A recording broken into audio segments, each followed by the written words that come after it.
May of 2020, I went inpatient at the University of Iowa Mental Health Clinic.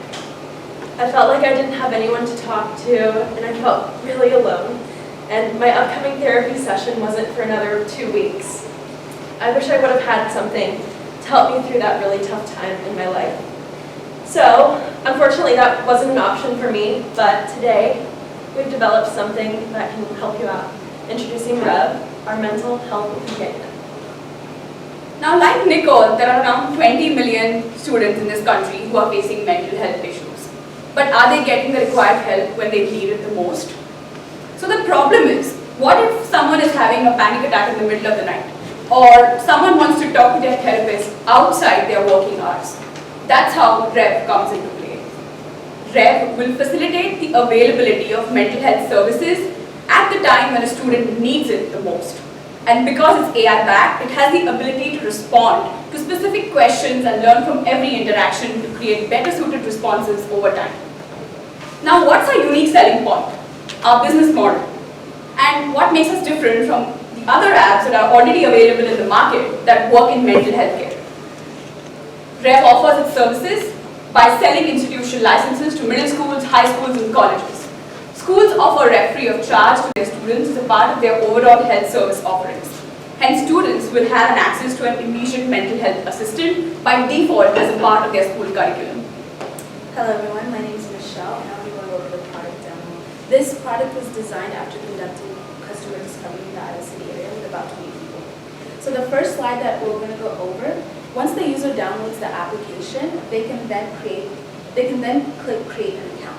Once they click an account, they'll be taken to the registration page. Once they enter their information, they can sign up, to which then they'll be prompted a question. We ask this question so that we can program the application to best fit the student needs. On this page, once the user gets into the chat space, we automatically ask them to agree to our terms and conditions. This is not only to protect ourselves as a company, but to also protect the student and their privacy. So one of the first features that we have, Rev is backed by evidence-based mental health practices, CBT and DBT. So some of our responses are going to help the user through guided meditation, de-stress tolerance, interpersonal effectiveness, amongst other things. The next feature that Rev offers is the ability to download their mood and behavior report. Rev can track the mood that the user reports or the behaviors that they're showing. They can download the PDF and give it to their therapist to help them better on their mental health journey. And lastly, we want to make sure that our students are safe. So we have the trigger warning. When a student says something that is of concern, we make sure to take action. It is automatically going to prompt the urgent mental health crisis alert. We urge the student to either call 911, 988, or to contact their emergency contact. As you can imagine, mental health markets are extremely large. I think on this slide there are a couple key points. The first key point is that global mental health apps and AI mental health are already multi-billion-dollar opportunities and are growing at an extremely fast rate. The second key point is that institutional sales for an app like Rev represent a $5 billion annual revenue opportunity. There's competition in the space.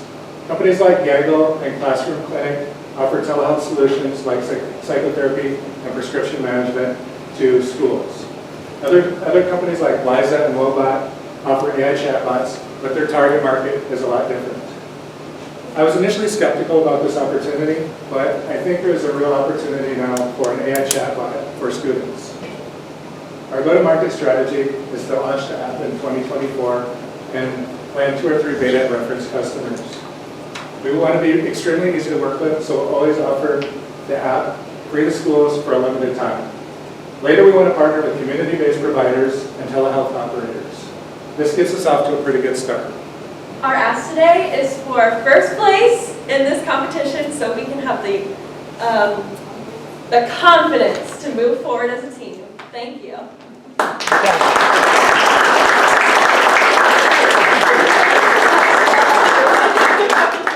All right, judges. Sorry.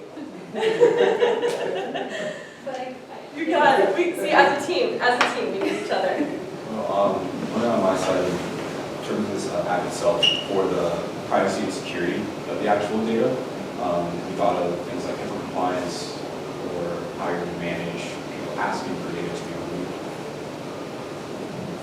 Yeah, so we are thinking of the application. I mean, we're thinking of a feature where once the conversation is started between the user and the app, it will mostly be in sort of a vanishing mode feature, and the information will only be saved on the back end. But we still have to do more research on the privacy and security of that. I'm also wondering if there's data leakage or someone accesses someone else's phone and sees information that they're not supposed to from this app. I would say definitely like in the, whole terms and conditions with the small print, if you read more, we would just have something that would cover us, cover our butts if that happened.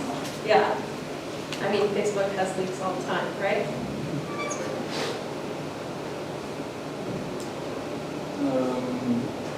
For the entry route into schools, have you talked to any folks about what they're currently using? And is there a good way to decipher your solution?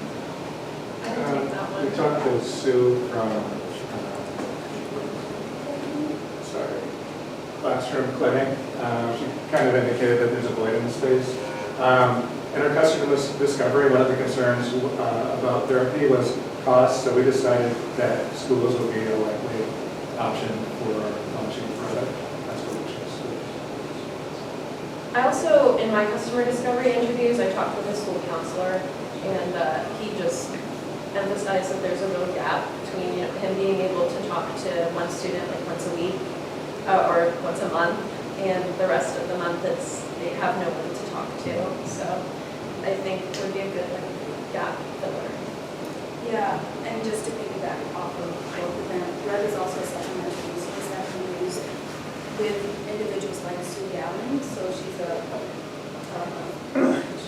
She manages prescription, and then usually there's a social worker that comes in from time to time and offers therapy, but those only happen periodically, so there's a huge gap in what the student can do to address their mental health issues between those visits. Will there be any type of support? So when you see those risk words and you're saying that alert the patient, get more help, reach out to their emergency contact or whoever that is there any extra support that might come as a follow-up in a sense? I feel like there could definitely be a feature where it automatically, I mean, we're targeting students, so obviously they have a parent or a guardian. I feel like there could be an automatic text or notification, emergency notification sent to their guardian.